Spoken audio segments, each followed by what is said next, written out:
Salve, salve bípedes! Você já viu o primeiro, o segundo, o terceiro corte. Agora você acompanha a quarta parte pela minha visita monitorada, a visita que eu fiz pela Pinacoteca Luz. Se você quer conhecer esse vídeo na íntegra, nós temos lá no clube de assinatura esse vídeo completinho, junto com uma quantidade absurda de aulas cronológicas sobre história da arte. É só clicar e saber mais sobre o meu clube de assinatura. Além disso, eu faço visitas monitoradas presenciais para grupos e particulares também. Interessou no nosso trabalho? Então curte, compartilha e vem fazer parte dos conteúdos do Parla, tá bom? Aguardo você!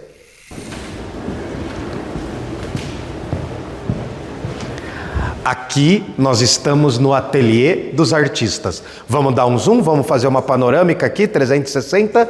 A gente começa do lado de lá. Deixa eu correr para mostrar aqui para vocês, ó.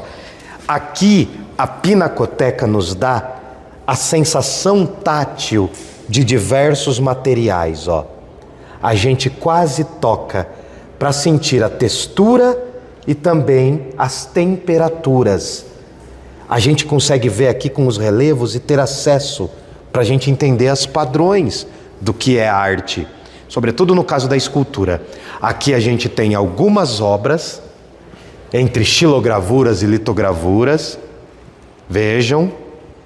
E aí, essa sala tem como propósito também mostrar para a gente algumas fotografias, mostrando também que o estatuto da fotografia, né, é o de se transformar em obra de arte também.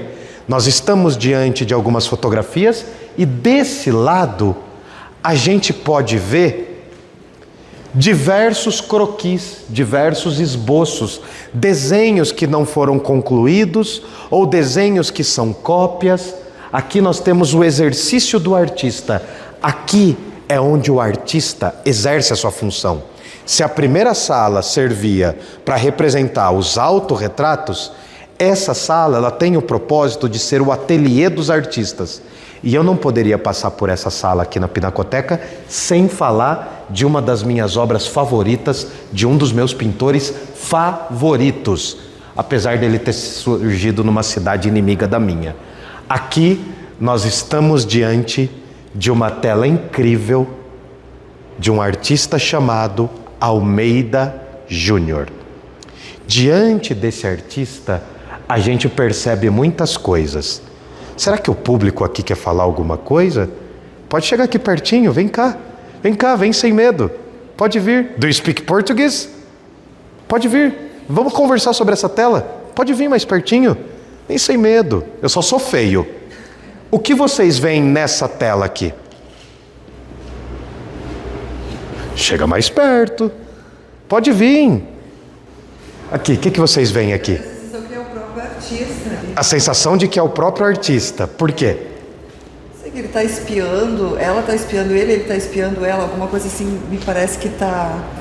Então a gente já estabelece uma relação sobre os olhares. Se você chegar aqui, você vai perceber que tem uma cortina entreaberta desse lado. Eles estavam no quarto, fazendo algo. Eu não estava lá até o momento, então eu não sei. Vamos brincar com o seguinte. Eles estão ali, de repente surge, né, o motorista do aplicativo e buzina lá fora. Fom, iFood, né?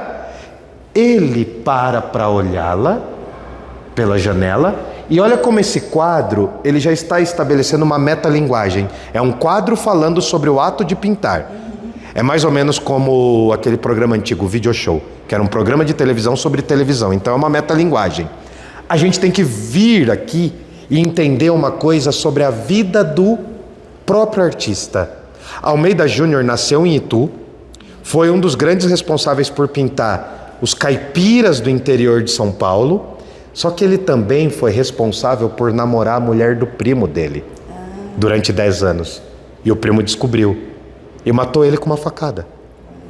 O Almeida Júnior foi assassinado e esse crime passional fez com que o primo dele fosse inocentado, porque ele defendeu a honra. Agora a gente já tem uma outra percepção sobre o quadro, porque nós temos um pintor que estava provavelmente retratando a mulher nua. Quem corre é a mulher. Repara que a tela parece que quer mostrar que ela está ofegante, ó, num sorriso de Mona Lisa. Parece que já até tinha filtro do Instagram na época, ó. Aqui ela corre. Eu gosto de falar para as pessoas que essa tela, aliás, ela tem uma impressão meio teatral, ó. As cortinas nas laterais, e olha de onde vem a luz. A luz vem de cima, dá para perceber pela sombra, ó. Veja, o quadro estabelece, sem forçar muito as tintas para os dias atuais, uma relação de gênero também. Quem foge é a pecadora. Quem foge é a criminosa. Quem foge é a Eva, ao ser descoberta pelo olhar do outro. Esse quadro se chama O Importuno. Quem que chegou na hora errada aqui na tela? O marido. O marido? O primo. O primo, né? O cornuto, né? E a gente também. A gente também chegou na hora errada. Porque, pensa comigo, o quadro estabelece uma relação com a gente. A gente olha para a moça, olhando para ele, olhando para fora, é circular. Eu acho que dá para remeter, inclusive, um escritor do final do 19 e começo do 20 que intervém nas relações de leitura, um tal de Machado de Assis. Quando a gente lê, por exemplo, Memórias Póstumas de Brás Cubas, qual é a maior raiva que a gente sente?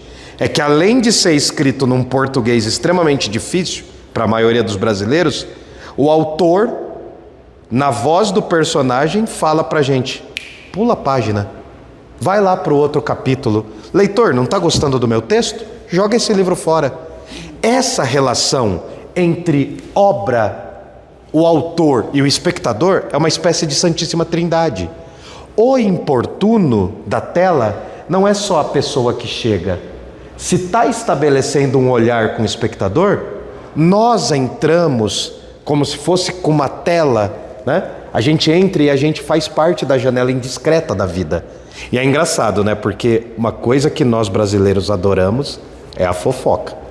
Que é a coisa mais saborosa do que ficar sabendo da vida do outro. É engraçado que o artista, ele mostra e também esconde. Muito semelhante essa tela. Obrigado, viu? Obrigada. A gente tem aqui a tela da Lucy City, ó. A Lucy City Ferreira faz algo semelhante. Ela induz o nosso olhar para que a gente olhe para a mão dela e olhe para o pincel apontando para a tela. Só que repara, a tela parece uma porta. Ela não se mostra para a gente. É uma mulher muito simples, num espaço extremamente paupérrimo, e o olhar que é estabelecido aqui, de simplicidade, nos faz considerar que essa mulher talvez não seja das artes. Pela fisionomia dela, pelas roupas, a gente pensa numa operária, a gente pensa numa lavadeira, a gente pensa até numa freira, a gente pode chegar até a pensar que essa mulher, né, está abandonada nessa circunstância. Mas quando a gente olha ela induzir o nosso olhar para a tela, ela está falando que apesar dos dilemas que estão aqui, ela quer que a gente olhe para o desenho que a gente não vê. Eu acho que esse quadro estabelece algumas relações com o quadro As Meninas, do Velázquez. Mas repara numa coisa, a Pinacoteca não vai te dar de forma fácil a interpretação dessas telas. Aqui a gente tem uma obra modernista. Aqui a gente tem uma obra do final do século XIX. Repara como o modernismo está exatamente ao lado da arte acadêmica do XIX. É interessante perceber pelos traços, é interessante perceber também pelo estilo. Se vocês repararem, todas as telas aqui estão criando uma relação entre pintor e pintura. É a metalinguagem. Uma das características mais comuns é que os artistas usavam o ato de pintar na própria pintura para enaltecer a pintura. Isso é um termo em latim, ut picturas poiesis, mas a gente não vai ficar falando disso agora. Vamos subir? Vem comigo.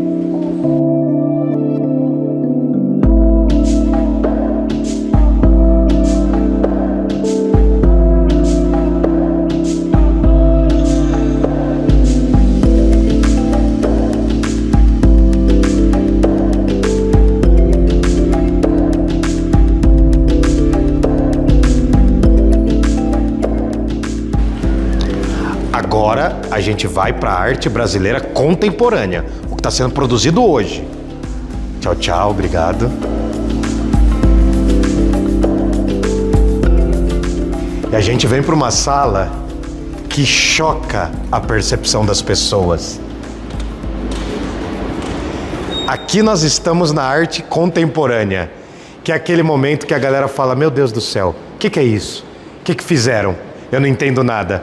Reparem na sala.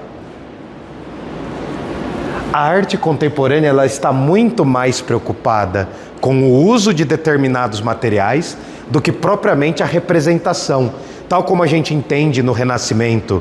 Quando a gente olha para o Renascimento, o maneirismo, o barroco, o rococó, até o neoclassicismo, a gente geralmente olha para essa representação figurativa do ser humano.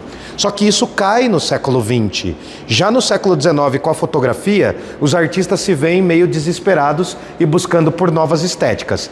No século XX, com o cinema, e hoje em dia, com as inteligências artificiais, o artista precisa ser cada vez mais criativo.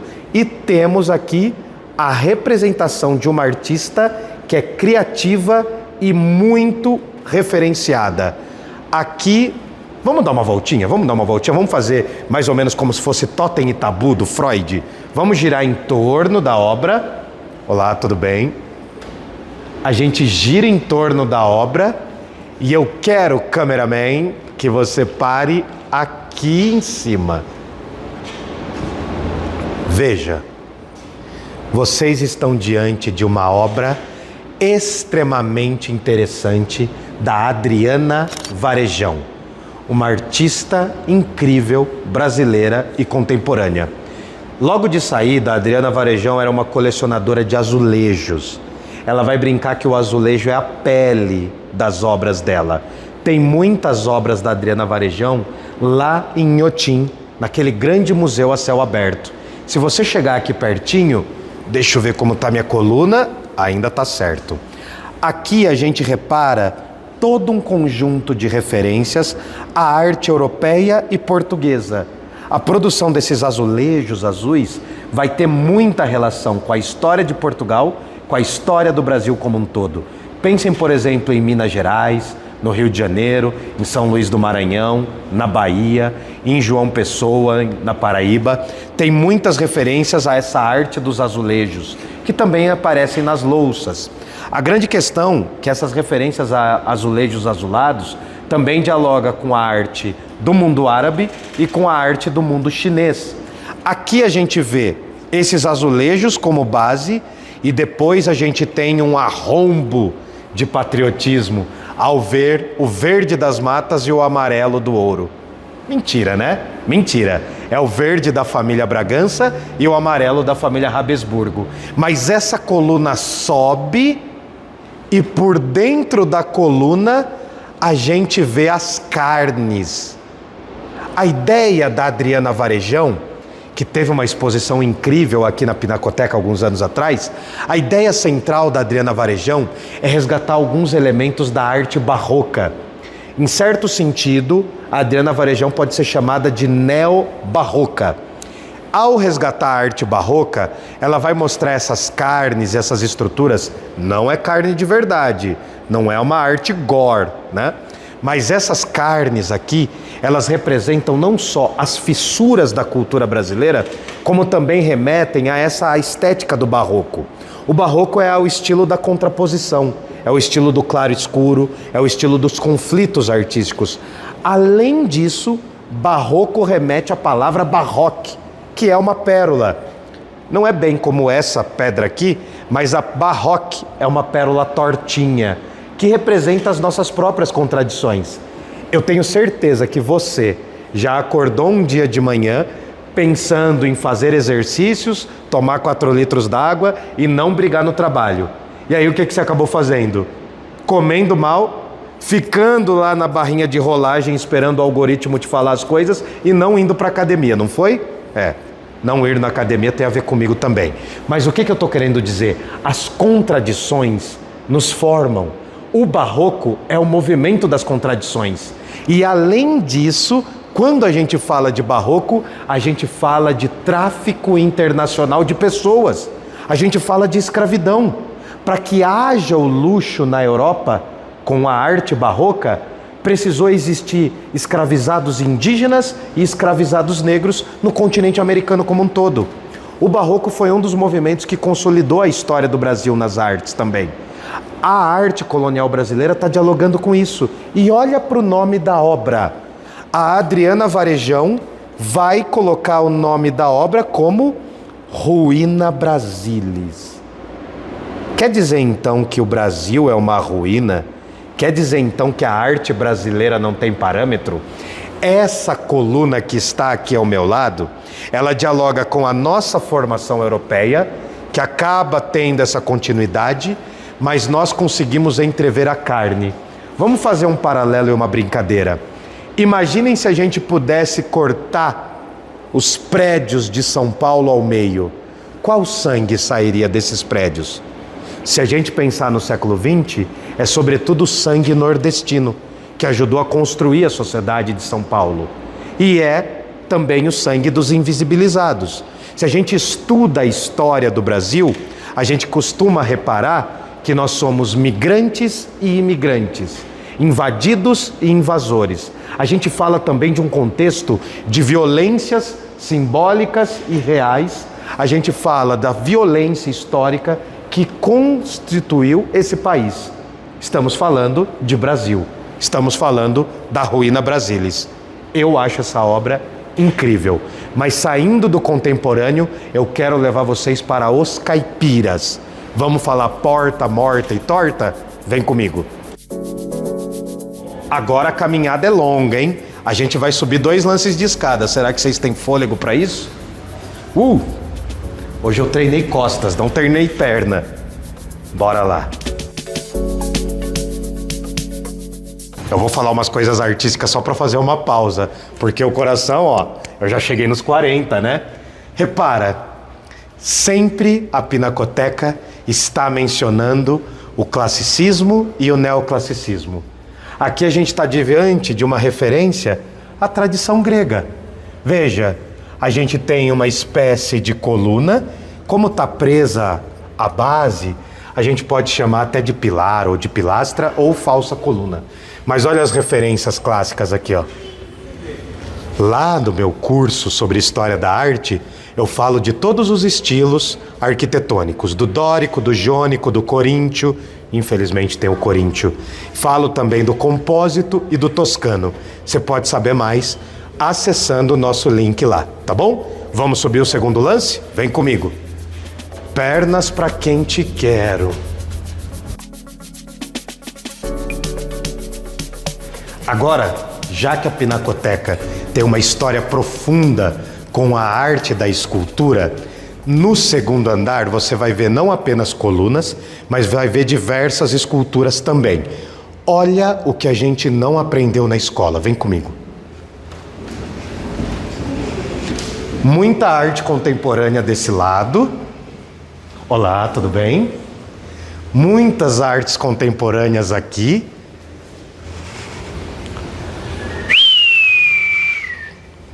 Olha a magnitude dessa obra. Chega mais perto. Olha a exuberância dessa escultura.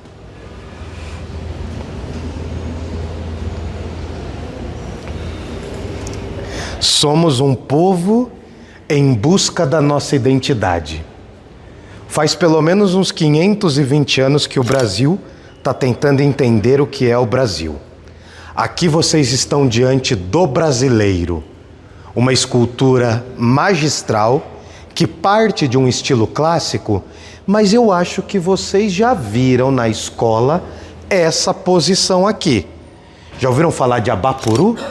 Olha como ele é semelhante. E o mais interessante é que essa escultura também traz esses traços de um homem negro, esculpido dessa forma clássica, e eu gosto de fazer uma questão aqui na visita monitorada. Aqui a gente está diante de uma representação que remete muito à tradição europeia. Lembra dos gigantes que a gente já viu? Só que A Europa, durante muito tempo, e sobretudo no século XIX, vendeu a ideia que a sua arte era superior porque as esculturas eram brancas, de gesso ou de mármore ou outros materiais. Só que no século XX para o XXI, até o século XXI, foi descoberto que essas esculturas tinham pigmentação. E hoje a gente sabe que essas obras são extremamente coloridas. No caso dessa obra aqui, que é de 1937, numa época extremamente conturbada da história brasileira, a gente vê a busca da identidade do nosso povo, sobretudo no momento conflituoso que era a Era Vargas. Reparem que essa pose altiva, esse olhar discreto, não só nos remete ao modernismo da arte do Abapuru, mas vai além e busca investigar o que nós somos para nós mesmos. E já que eu falei de modernismo, deixa eu mostrar uma preciosidade que está aqui no segundo andar da Pinacoteca. Vem comigo, cameraman. Reparem aqui. Segurem. O ar-condicionado está pegando aqui. Olha essa obra aqui, ó. Tarsila do Amaral nos apresenta aqui uma imagem de São Paulo. Repara que é uma imagem que nos mostra figuras humanoides, ó. Aqui a gente tem uma bomba de gasolina que parece uma figura humana, mostrando quase como um ser humano em parceria com a tecnologia. Nós temos um número que parece um endereço, um logradouro aqui, né? Mas talvez esteja falando, esses números de série, sobre essa sociedade do consumo, essa sociedade do comércio. Só que além disso, se você olhar, é um quadro extremamente geometrizado. É um quadro que enaltece as ideias do cubismo. Além disso, a gente tem uma São Paulo quase idílica, uma São Paulo dos sonhos, uma São Paulo bela. O nosso quadro aqui se chama inclusive São Paulo, justamente em uma sala que a gente sai dessa idealização dos modernistas no começo do século XX para aquela imagem que todo mundo viu nas apostilas da escola, que está aqui, ó, essa fotografia aqui, ó. Reparem, essa fotografia mostrando a contradição dos condomínios de luxo e a favelização da sociedade brasileira. Aqui estamos em diálogo com as contradições do nosso povo. Se o cameraman abrir, ele vai me mostrar que eu estou diante de diversas paisagens, sobretudo paisagens de São Paulo, representações da cidade de São Paulo. Eu, como um caipira, um interiorano da cidade de Jundiaí, eu olho a magnitude que São Paulo tem hoje e acho difícil imaginar que São Paulo já foi uma província. Para mim, a imagem de São Paulo que salta aos olhos é talvez a imagem da desigualdade. E essa foto continua extremamente atual, não é? Essa foto parece que foi feita agora da sociedade brasileira. Vamos continuar, porque eu quero levar vocês para os caipiras. Eu estou prometendo e agora é o momento. Vem comigo.